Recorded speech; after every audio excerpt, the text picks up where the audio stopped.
I bring before my mind's eye a scene which would imply that I am the one that I want to be, or that my friend or others are as I would like them to be.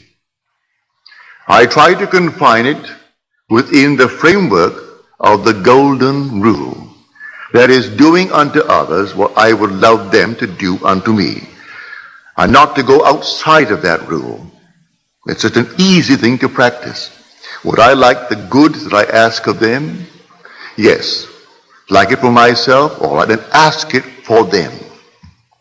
Bring them before your mind's eye and dare to assume that what you are seeing in your mind's eye is true. Now there is a definite technique to it. A simple technique. If I can share with you what I do, and it works, I bring them into my mind's eye and I work myself up into an emotional state. It's like a peculiar rhythm. I breathe in and breathe out and breathe in and breathe out, and suddenly I reach a certain point, and then one deep inhalation as though I'm setting it up in a time exposure before my own mind.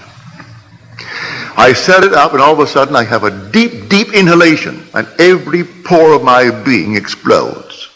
And then I do nothing beyond that. It's taking that scene and setting it up in a time explosion before the eternal event. And then I explode it and then let life develop it.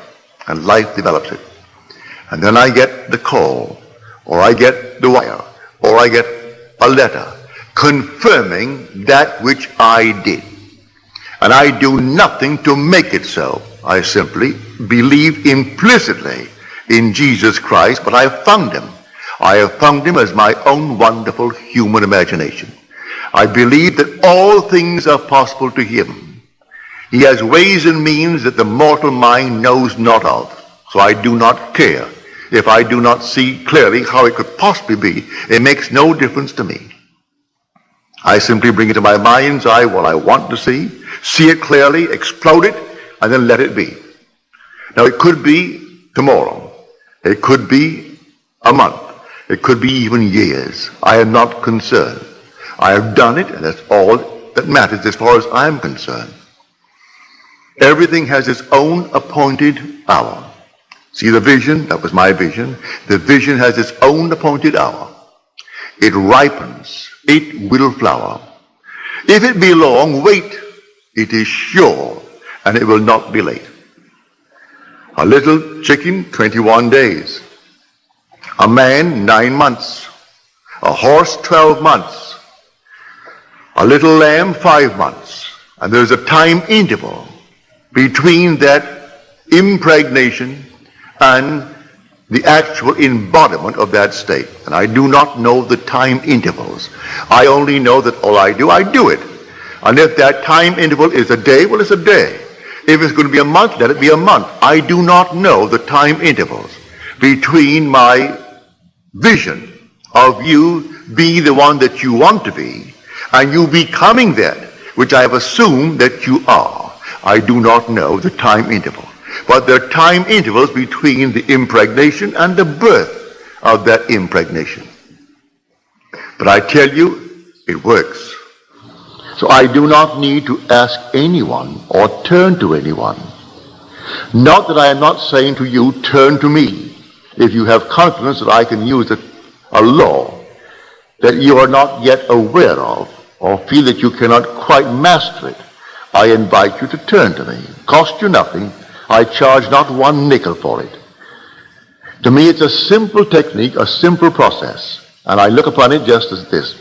If this hand is itching now, and the back of the hand is itching, this hand is easier for me to use to scratch it and relieve the itch than to take this and try to reach it with my fingers. I can't get back and reach it, but I can get it with this. It's the same body. So I call upon myself. If you cannot yourself, I would say, alleviate the itch may be for money, the itch may be for recognition, the itch may be for something, well then ask the one in whom you have confidence. If you have confidence in the speaker, all right, ask me. I tell you, I don't charge.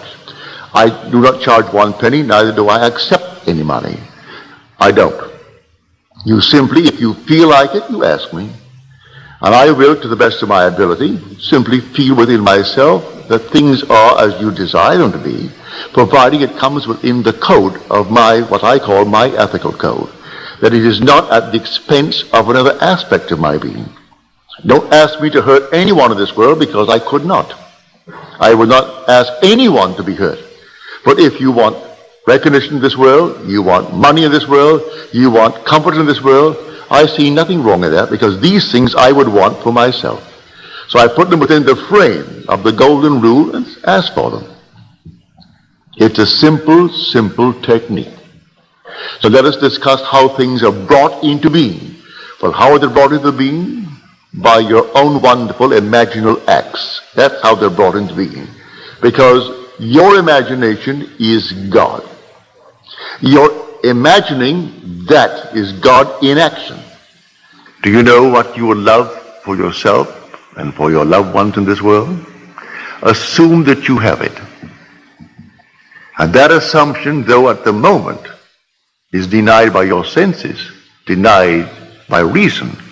If you persist in it, because you believe in him, it will harden into fact. And no power in the world can stop it. It can't stop it. But I can tell you the interval of time between your assumption and its hardening into fact. But I promise you from experience, it will harden into fact. But do it in love. May I tell you? Whenever you are in doubt, do the loving thing, and you've done the right thing. If ever in doubt, ask a very simple question. Would I like it done to me? If you can answer in the affirmative, then do it. And you cannot go wrong if you use that as your guide. Now, before we go into the silence, let me once more try to explain this simple, simple technique. You will have to practice it and use your own rhythm. You don't have to be in church to do it. You can be sitting here tonight. You can be at home listening to nice music. You can be simply relaxing with a drink. It doesn't matter what you're doing and where you are, but want to do it. Get into a lovely, quiet, relaxed frame.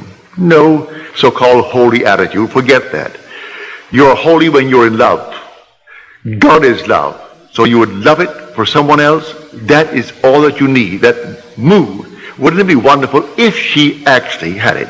If he had it? If they had it? Also, you know exactly what you want now. And then you imagine you are seeing them. You can see them in your mind's eye and see them vividly. And then breathe yourself into a rhythm. They're telling you that they have it. And you're getting yourself worked up emotionally because they're telling you that they have exactly what you know they would want in this world. And then you reach a certain point and you explode. Something actually goes out of you. It's power. You work yourself up into a certain emotional state and then suddenly you explode. And you feel everything go out. And you cannot repeat it. There's no desire to repeat it. It was an actual psychic, sexual act. But there's no physical act. There is no evidence of any physical act. But it's the same thrill that you would were it a physical act. Work yourself right up into that state and then let it go. And do not raise one finger to make it so, any more than you would after impregnation. What can you do after pregnancy is taking place? Nothing. Leave it alone and let it take place in its own good time. Now let us go into the silence.